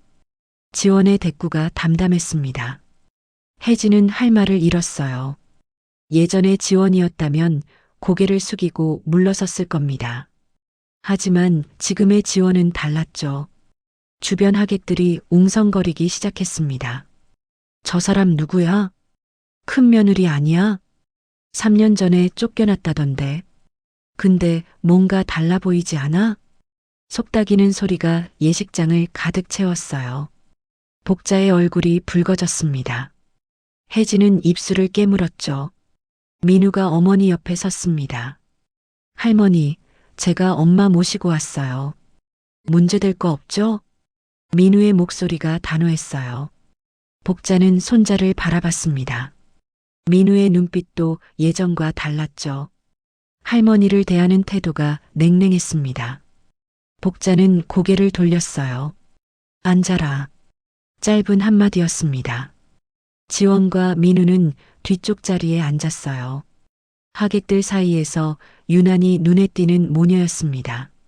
지원의 하얀 블라우스가 샹들리에 불빛을 받아 은은하게 빛났죠. 잔치가 시작됐습니다. 사회자가 마이크를 잡고 복자를 소개했어요. 복자는 무대 위로 올라가 하객들에게 인사했습니다. 지팡이를 짚고 힘겹게 걷는 모습이 안쓰러워 보였죠. 여러분, 오늘 제 팔순을 축하해 주셔서 감사합니다. 복자의 목소리가 떨렸어요. 하객들이 박수를 쳤습니다. 하지만 복자의 눈에는 기쁨이 없었습니다. 그저 공허한 시선으로 하객들을 훑을 뿐이었어요. 무대 아래 지원이 가만히 앉아 복자를 바라보고 있었습니다. 감정 없는 눈빛이었어요. 10년을 돌봤던 시어머니였지만 이제는 남이었습니다. 식사 시간이 되었습니다. 하객들이 뷔페 테이블로 몰려갔어요. 음식들이 화려하게 차려져 있었습니다. 혜진이 남은 돈을 털어 준비한 잔치상이었죠. 지원도 자리에서 일어났습니다. 복도를 지나가는데 상우와 마주쳤어요. 3년 만에 마주한 부부였습니다. 상우는 지원을 보며 입을 열었죠. 지원아, 실례합니다. 지원이 상우를 스쳐 지나갔습니다. 뒤도 돌아보지 않았어요. 상우는 그 자리에 멈춰 서서 아내의 뒷모습을 바라봤습니다. 등이 곧게 펴져 있었죠. 예전의 구부정한 모습은 어디에도 없었습니다. 화장실에서 지원은 거울 속 자신을 바라봤어요. 3년 동안 당당하게 살아온 흔적이었습니다. 이제 괜찮아. 지원은 속으로 중얼거렸어요. 다시 예식장 문을 열고 들어섰습니다. 하객들의 웃음소리가 들려왔어요. 지원은 민우 옆에 앉았습니다. 엄마, 괜찮아? 민우가 나직하게 물었어요. 응, 괜찮아. 지원이 고개를 끄덕였습니다. 무대 위에서는 복자가 케이크를 자르고 있었어요. 80개의 초가 켜진 케이크였습니다. 촛불이 흔들리며 복자의 얼굴을 비췄죠. 주름진 얼굴 위로 그림자가 어른거렸습니다. 축하 노래가 울려 퍼졌어요. 그리곤 이내 케이크 촛불을 끄는 순간이었습니다. 예식장 문이 쾅 하고 열렸어요. 굉음이 샹들리에를 흔들며 울려 퍼졌습니다. 하객들의 웃음소리가 일순간 멈췄죠. 모든 시선이 입구로 쏠렸습니다. 검은 정장을 입은 남자 3명이 들어섰어요. 선글라스를 낀 얼굴들이었습니다. 가죽 구두가 대리석 바닥을 쿵쿵 찍으며 다가왔죠. 발소리가 예식장 안을 짓누르듯 울렸습니다. 마치 장례식장의 북소리 같았어요. 김혜진 씨 어디 계십니까? 선두에 선 남자의 목소리가 예식장을 갈랐습니다. 날카로웠어요. 하객들이 술렁이기 시작했습니다. 혜진의 얼굴이 하얗게 질렸죠. 입술이 바르르 떨렸습니다. 저기. 혜진이 떨리는 목소리로 대답했어요. 세 남자가 일제히 혜진을 향해 걸어왔습니다. 가죽 구두 소리가 점점 가까워졌죠. 쿵, 쿵, 쿵. 심장 박동처럼 규칙적이고 무서웠습니다. 선두의 남자가 혜진 앞에 멈춰 섰어요. 20억 언제 갚으실 겁니까? 파티할 돈들은 있나 보네. 남자가 서류 뭉치를 혜진 앞에 던졌습니다. 종이들이 허공에서 펄럭이며 바닥에 흩어졌어요. 혜진은 뒤로 물러섰어요. 조금만 시간을. 시간? 벌써 6개월이 넘었어요. 나도 좀 먹고 살자. 남자의 목소리가 차가워졌습니다. 주변 하객들이 웅성거리기 시작했죠. 저 사람들 누구야? 사채업자 아니야? 혜진이네 돈 빌렸나 봐. 속닥이는 소리가 물결처럼 퍼져나갔어요. 혜진의 얼굴이 점점 더 하얗게 질려갔습니다. 입술이 파르르 떨렸죠. 남자가 한 발 더 다가섰습니다. 오늘 이 자리에서 각서라도 써주셔야겠습니다. 남자의 손이 혜진의 팔을 움켜잡았어요. 혜진이 비명을 질렀습니다. 아, 현태가 달려왔습니다. 당신들 지금 뭐 하는 거야? 현태가 남자의 손을 뿌리치려 했어요. 하지만 다른 남자가 현태의 멱살을 잡았습니다. 현태의 넥타이가 비틀어지며 목을 조였죠. 현태의 얼굴이 붉어졌어요. 무대 위에서 복자가 지켜보고 있었습니다. 손에 쥔 지팡이가 덜덜 떨렸어요. 입술이 바짝 말라 갈라지고 있었습니다. 혜진아. 복자의 목소리가 떨렸습니다. 하지만 아무도 듣지 못했어요. 이미 아수라장이 되어 있었으니까요. 하객들이 일어서서 뒤로 물러나기 시작했습니다. 의자가 쓰러지는 소리, 비명소리, 욕설이 뒤섞였죠. 엄마. 혜진이 복자를 향해 손을 뻗었습니다. 하지만 남자가 혜진의 팔을 더 세게 잡아당겼어요. 혜진의 몸이 휘청거렸습니다. 명품 구두 굽이 꺾이며 쩍 소리를 냈죠. 복자의 눈빛이 흔들렸어요.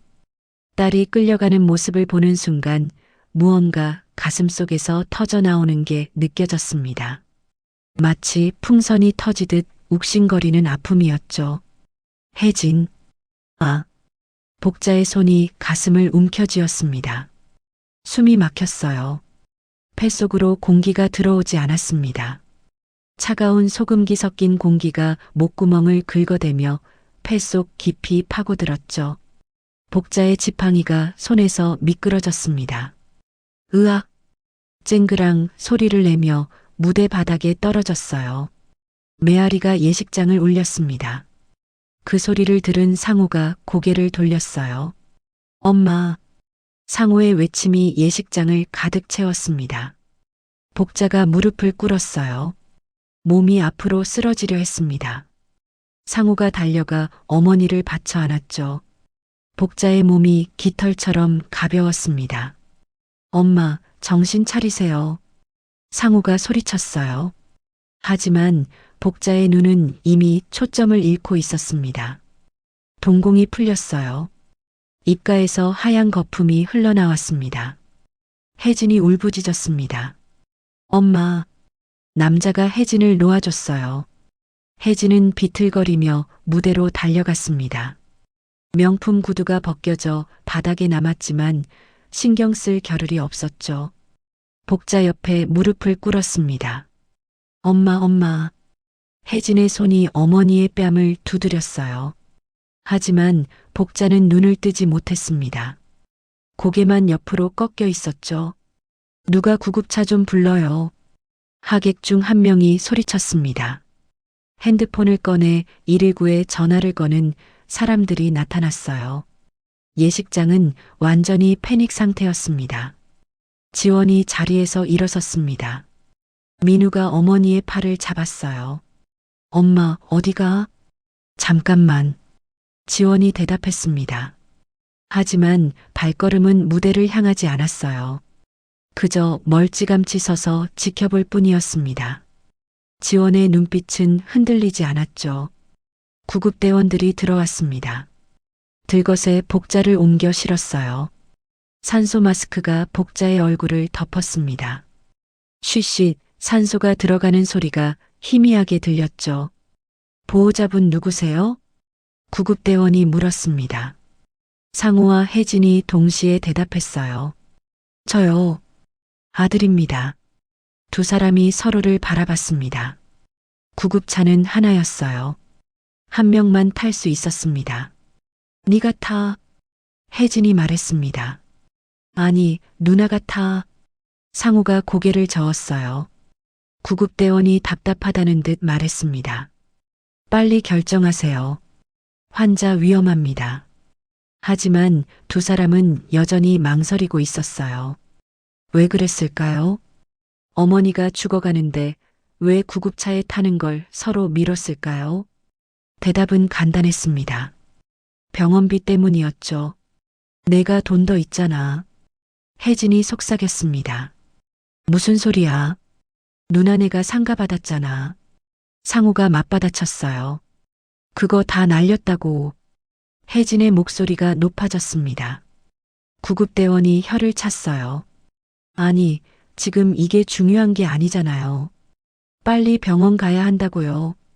그 말에 상우가 마지못해 고개를 끄덕였습니다. 알았어. 내가 탈게.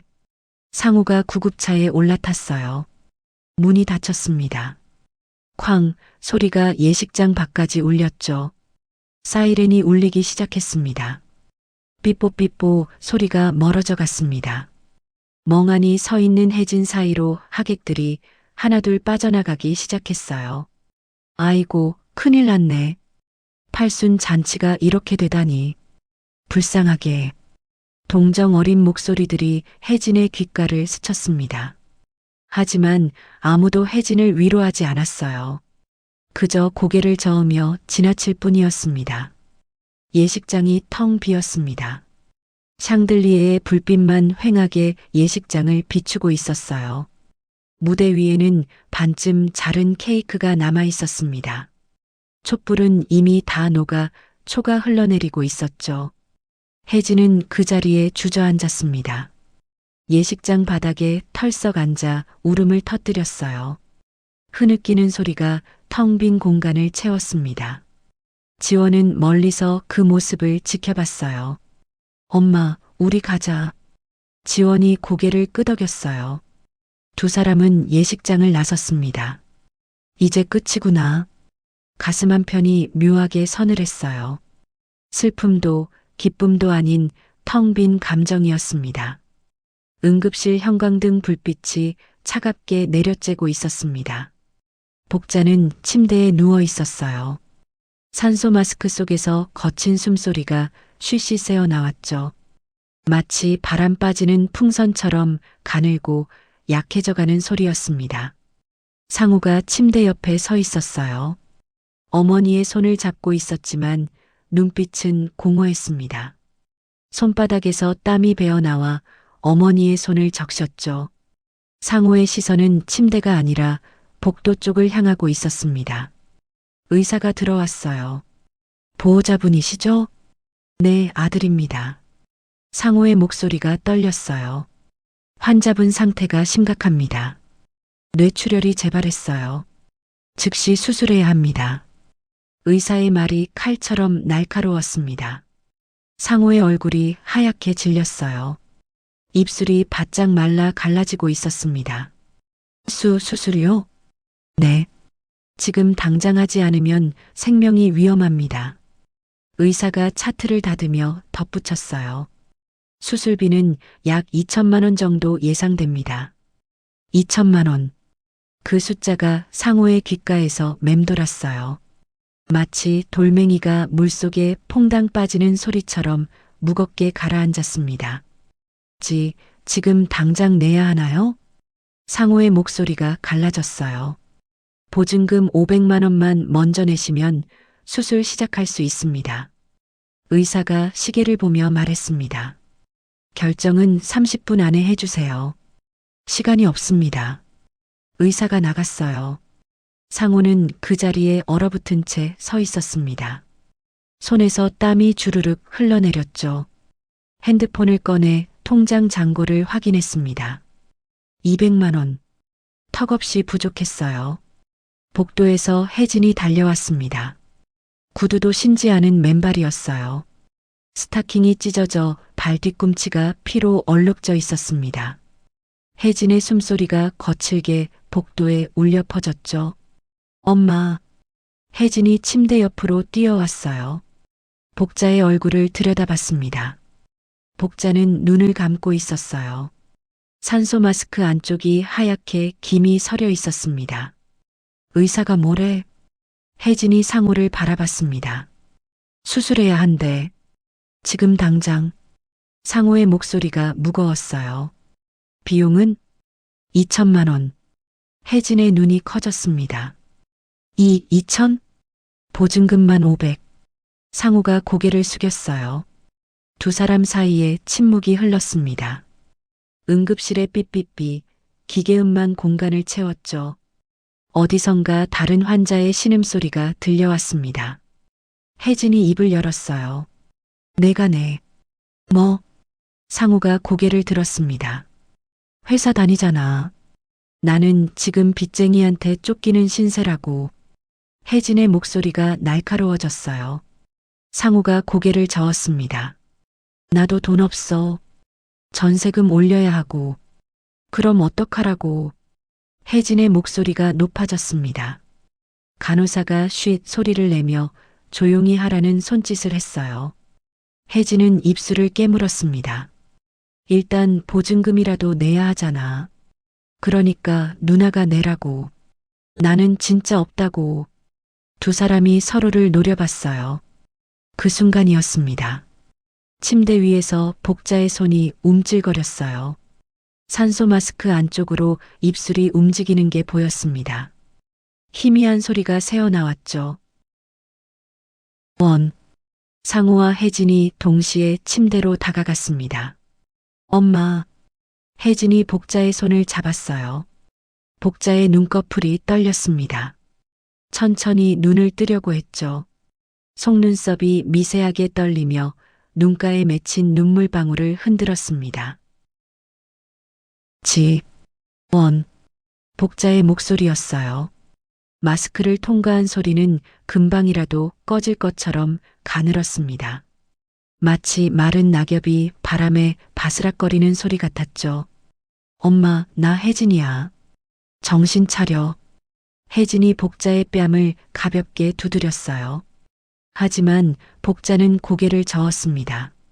힘없이 좌우로 흔들리는 머리였죠. 저것들 다 필요 없어. 복자의 목소리가 떨렸어요. 엄마, 무슨 소리야? 상우가 어머니의 손을 잡았습니다. 복자가 상우의 손을 뿌리쳤어요.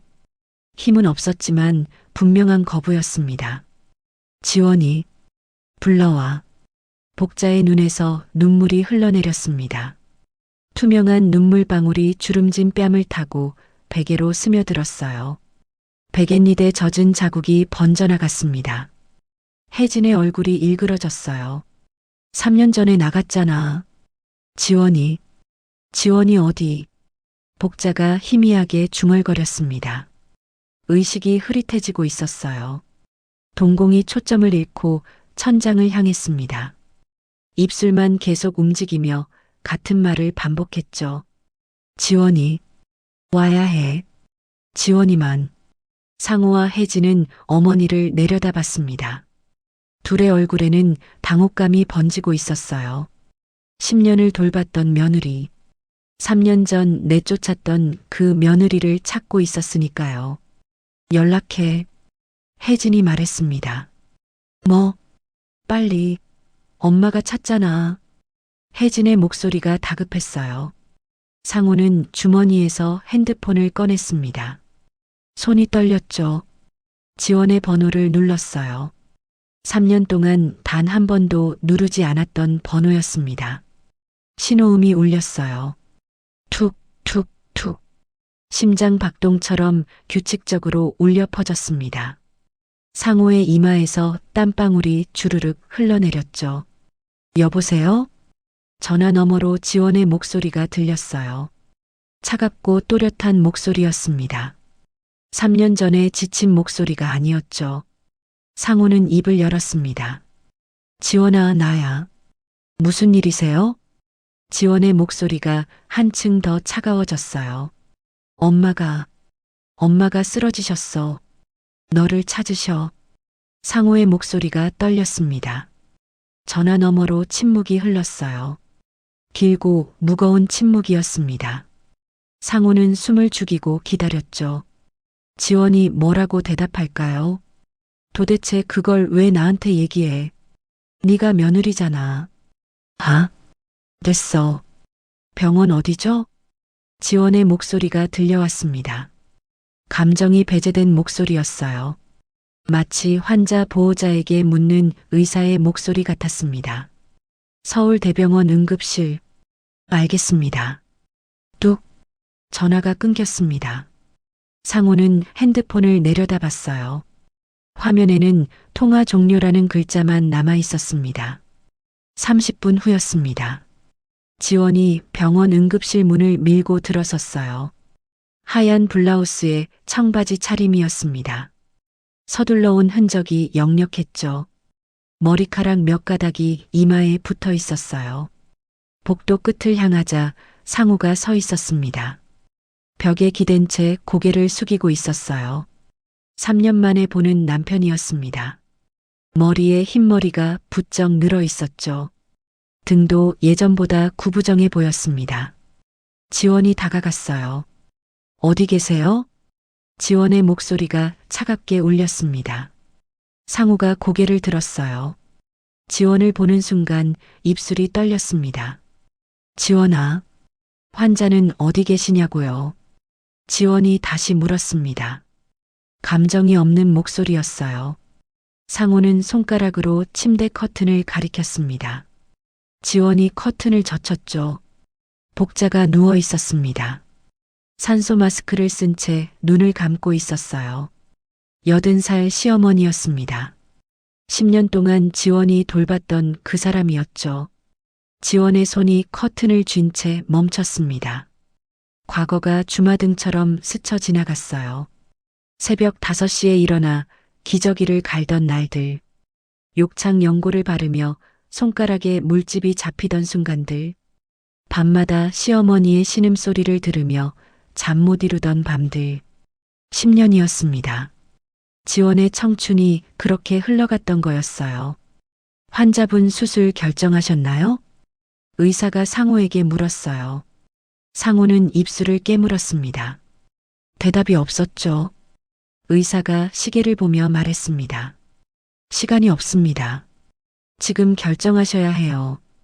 혜진이 고개를 숙였습니다. 상호도 시선을 바닥에 떨구었어요. 두 사람 모두 침묵했습니다. 병원비가 두려웠으니까요. 지원은 그 모습을 가만히 지켜봤어요. 스스로 해결하는 거 하나 없이 여전히 다른 사람에게 떠미는구나. 지원의 머릿속에 그 생각이 스쳤습니다. 시어머니가 쓰러졌을 때 간병인 비용을 아끼려고 지원에게 떠밀었습니다. 3년 전에도 그랬죠. 재산을 친딸에게 넘기고 지원을 내쫓았습니다. 그리고 지금도 똑같았어요. 어머니가 죽어가는데 수술비 때문에 망설이고 있었습니다. 누군가 대신 내주기를 바라는 눈빛이었죠. 지원이 시어머니 쪽으로 걸어가기 시작했어요. 구두 굽이 복도 바닥을 또각또각 찍으며 울렸습니다. 침대 쪽으로 다가가는 발걸음이었죠. 혜진도 깜짝 놀란 듯이 말했습니다. 어떻게 거지가 의사가 됐지? 제가 이 환자 담당 의사입니다. 의사가 고개를 갸우뚱했습니다. 네, 담당 의사요? 네, 서울대병원 내과 과장 한지원입니다. 지원이 가슴에 찬 명찰을 보여줬어요. 의사의 눈이 커졌습니다. 상호와 혜진도 입이 떡 벌어졌죠. 지원은 상호를 바라보지 않았습니다. 그저 의사에게만 말을 걸었죠. 환자 차트 주시겠습니까? 아, 네. 여기요. 의사가 차트를 건넸어요. 지원이 차트를 받아들었습니다. 페이지를 넘기며 꼼꼼히 읽어 내려갔죠. 10년 동안 시어머니를 돌보며 익힌 지식이 머릿속에서 빠르게 돌아가고 있었습니다. 뇌출혈 재발, 우측 대뇌방구. 지원이 중얼거렸어요. 차트를 덮었습니다. 의사를 바라보며 말했죠. 수술 준비하겠습니다. 네. 그런데 보호자분들이 아직. 의사가 상호를 바라봤어요. 지원이 고개를 저었습니다. 제가 집도합니다. 보호자 동의는 제가 받겠습니다. 지원의 목소리가 단호했어요. 의사는 잠시 망설이다가 고개를 끄덕였습니다. 알겠습니다. 한 과장님, 의사가 나갔어요. 복도에는 지원과 시댁 식구들만 남았습니다. 지원이 상호를 바라봤죠. 수술 동의서에 사인하세요. 지원이 서류를 내밀었습니다. 상호는 그 자리에 얼어붙어 있었어요. 지원이 의사라는 사실이 믿기지 않았습니다. 어떻게 사인하세요. 지원이 다시 말했어요. 목소리에 감정이 없었습니다. 차가운 금속처럼 단단했죠. 상호가 떨리는 손으로 펜을 잡았습니다. 서류에 이름을 적었어요. 휘갈겨 쓴 글씨가 삐뚤빼뚤했습니다. 혜진이 다가왔어요. 언제 의사가? 상관없으실 겁니다. 지원이 혜진의 말을 끊었어요. 환자 살리는 게 중요하죠. 지원이 돌아서려는 순간이었습니다. 복자의 손이 움직였어요. 지원의 옷자락을 잡으려 했습니다. 하지만 힘이 없어 허공만 쥐었죠. 지원. 복자의 입술이 움직였어요. 산소 마스크 안쪽으로 희미한 소리가 새어나왔습니다. 지원은 복자를 내려다봤어요. 80살 시어머니였습니다. 주름진 얼굴이 형광등 불빛을 받아 창백하게 빛나고 있었어요. 눈가에는 눈물 자국이 말라붙어 있었습니다. 지원의 가슴 한편이 욱신거렸습니다. 하지만 지원은 표정을 바꾸지 않았어요. 그저 차갑게 말했습니다. 수술실로 이송합니다. 지원이 간호사들을 불렀어요. 환자 이송 준비. 간호사들이 달려왔습니다. 침대 바퀴에 잠금 장치를 풀었어요. 삐 소리와 함께 침대가 움직이기 시작했습니다. 복자가 실려나갔습니다. 복도를 지나 수술실로 향하는 침대였어요. 형광등 불빛이 천장에서 차례로 지나가며 복자의 얼굴을 비쳤습니다. 지원도 따라 걸었습니다. 구두 굽소리가 복도에 울려 퍼졌습니다. 또각또각 규칙적이고 단호한 소리였죠. 수술실 앞에 도착했습니다. 지원이 멈춰 섰어요. 수술실 문이 앞에 있었습니다. 초록색 불빛이 문 위에서 깜빡이고 있었죠. 간호사가 물었어요. 과장님, 가운 준비할까요? 네. 지원이 고개를 끄덕였습니다. 잠시 후 하얀 수술 가운이 준비됐어요. 지원이 블라우스 위로 가운을 걸쳤습니다. 소매를 끼우는 지원의 손이 흔들리지 않았어요. 단추를 하나씩 채웠습니다. 찰칵, 찰칵 소리가 작게 울렸죠. 마지막 단추를 채우는 순간이었습니다. 뒤에서 발소리가 들렸어요. 지원이 돌아봤습니다. 민우가 서 있었어요. 아들도 수술 가운을 입고 있었습니다. 민우가 어머니 곁에 섰죠. 엄마, 내가 도울게. 민우의 목소리가 따뜻했어요. 지원은 아들을 바라봤습니다. 가슴 한편이 뜨거워졌어요. 하지만 눈물은 흘리지 않았습니다. 고마워. 지원이 나직하게 말했어요. 두 사람이 나란히 수술실 문을 밀었습니다. 문이 열렸어요. 차가운 공기가 얼굴을 때렸습니다. 수술실 특유의 소독약 냄새가 코를 찔렀죠. 하얀 조명이 수술대를 환하게 비추고 있었습니다. 복자가 수술대에 누워 있었어요. 마취과 의사가 복자의 팔에 링거를 꽂고 있었습니다. 간호사들이 수술 도구를 준비하고 있었죠. 쟁반 위에 은빛 메스가 반짝이고 있었습니다. 지원이 손을 씻기 시작했어요. 소독 비누 거품이 손등을 타고 흘러내렸습니다. 손톱 밑까지 꼼꼼하게 닦았죠. 10년 동안 시어머니 욕창을 닦던 그 손이었습니다. 하지만 이제는 달랐어요. 환자를 살리는 의사의 손이었습니다. 간호사가 장갑을 건넸어요. 지원이 장갑을 끼웠습니다. 고무가 손목을 꽉 조였죠. 손가락을 펴보았습니다. 딱 맞았어요. 수술대 앞에 섰습니다. 복자의 얼굴이 눈앞에 있었어요. 마취가 된 얼굴이었습니다. 평온해 보였죠. 지원의 손이 메스를 집어들었습니다. 차가운 금속의 감촉이 손바닥에 전해졌어요. 형광등 불빛이 메스날을 반사하며 반짝였습니다. 간호사가 물었어요. 과장님, 준비되셨습니까? 지원은 고개를 끄덕였습니다. 시작합니다. 지원의 목소리가 수술실에 울려 퍼졌어요. 또렷하고 단호한 목소리였습니다. 10년의 희생, 3년의 고통을 견뎌낸 목소리였죠. 메스가 내려갔습니다. 정확한 손놀림이었어요. 피부가 갈라지며 붉은 선이 그어졌습니다. 간호사가 거즈로 피를 닦아냈죠. 수술이 시작됐습니다. 수술실 밖 복도에서는 상우와 혜진이 기다리고 있었어요. 두 사람은 의자에 앉아 수술실 문만 바라보고 있었습니다. 초록색 불빛이 여전히 깜빡이고 있었죠. 정말 의사가 됐어. 혜진이 중얼거렸어요. 상우는 대답하지 않았습니다. 그저 고개를 숙인 채 손을 비비고 있을 뿐이었어요. 손바닥에서 땀이 배어나와 축축하게 젖었습니다. 시간이 흘렀습니다. 1시간, 2시간, 3시간. 수술실 문은 여전히 닫혀 있었어요. 초록색 불빛만 차갑게 깜빡이고 있었습니다. 상호의 머릿속에는 지원의 모습이 떠올랐어요. 하얀 가운을 입고 당당하게 서 있던 모습, 차가운 눈빛으로 자신을 바라보던 모습. 10년 전에 지친 며느리는 어디에도 없었습니다. 내가 아내를 잃은 거구나. 상호는 그제야 깨달았어요. 3년 전이 아니었습니다. 진짜 잃은 건 오늘이었죠. 수술실 문 너머로 완전히 다른 사람이 되어버린 지원을 보는 순간이었습니다.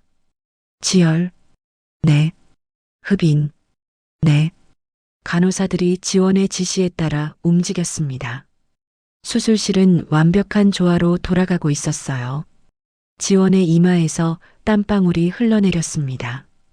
간호사가 거즈로 닦아줬죠. 거의 다 됐습니다. 지원이 말했어요. 마지막 봉합이 남았습니다. 지원의 손이 바늘을 잡았어요. 한 땀 한 땀 꿰매기 시작했습니다. 완벽한 마무리였습니다. 수술이 끝났습니다. 지원이 마지막 봉합살을 자르며 말했어요. 수술 종료합니다. 간호사들이 일제히 숨을 내쉬었습니다. 4시간에 걸친 수술이었어요. 지원은 장갑을 벗었습니다.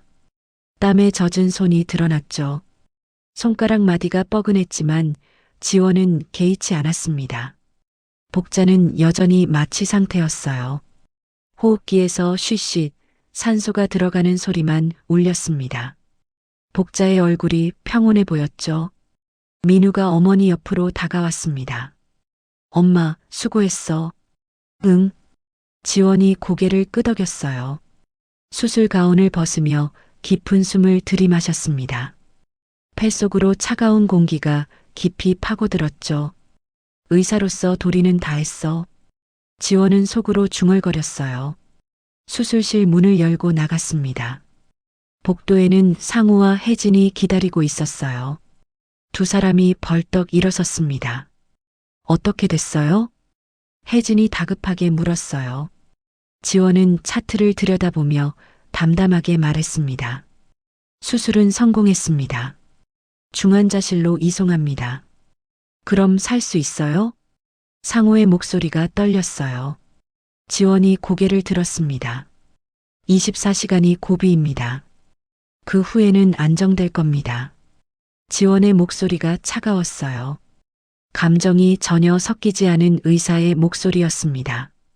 상호는 지원의 얼굴을 들여다봤죠. 지원아, 고맙다. 정말. 병원비 청구서는 나중에 받으실 겁니다. 지원이 상호의 말을 끊었어요. 수술비, 입원비 포함해서 2,500만 원 정도 나올 겁니다. 혜진의 얼굴이 하얗게 질렸습니다. 2,500? 네. 일주일 내로 납부하시면 됩니다. 지원이 차트를 덮었어요. 저는 이만 가보겠습니다. 지원이 돌아섰습니다. 상우가 지원의 팔을 잡으려 했어요. 하지만 지원이 먼저 뿌리쳤습니다. 손 떼주세요. 지원의 목소리가 날카로웠어요. 상우의 손이 허공에서 멈췄습니다. 지원은 뒤도 돌아보지 않고 복도를 걸어갔죠. 구두 굽소리만 차갑게 울려 퍼졌습니다. 민우가 어머니를 따라 걸었어요. 복도 끝에서 두 사람이 멈춰 섰습니다. 지원이 창밖을 내다봤어요. 밤하늘에는 별들이 반짝이고 있었습니다. 엄마, 괜찮아? 민우가 물었어요.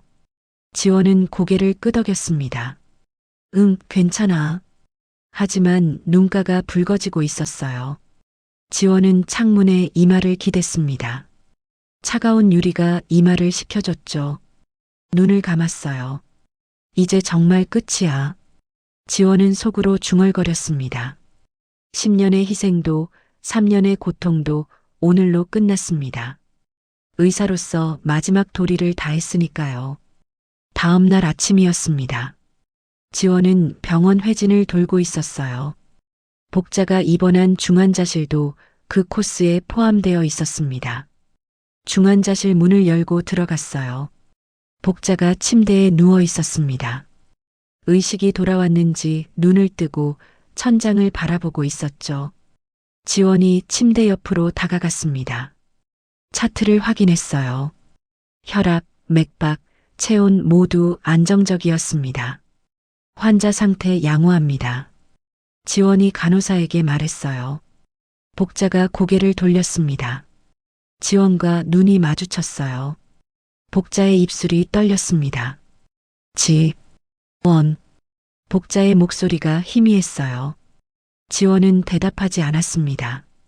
그저 차트에 기록을 적을 뿐이었죠. 지원아, 미안해. 복자의 눈에서 눈물이 흘러내렸습니다. 지원의 펜이 잠시 멈췄어요. 하지만 곧 다시 움직였습니다. 기록을 끝마쳤죠. 회복하시길 바랍니다. 지원이 차트를 덮었어요. 복자를 바라보지 않았습니다.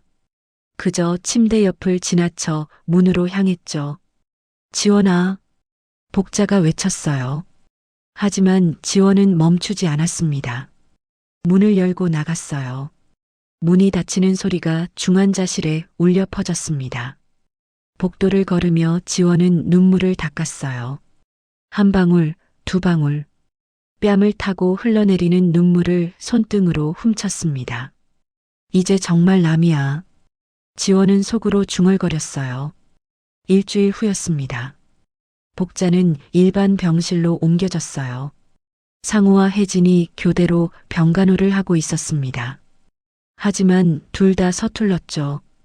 복자는 요양원으로 가게 될 거였습니다. 병원비도 다 내지 못한 두 사람은 어머니를 집에서 돌볼 형편이 안 됐으니까요. 지원은 그 소식을 들었어요. 병원 복도에서 동료 의사가 말해줬습니다. 안 선생님, 환자 박복자 C요양원 간대요. 그렇군요. 지원이 담담하게 대답했어요. 가슴 한편이 서늘했지만 내색하지 않았습니다. 그날 저녁 지원은 새로 산 집으로 돌아왔어요.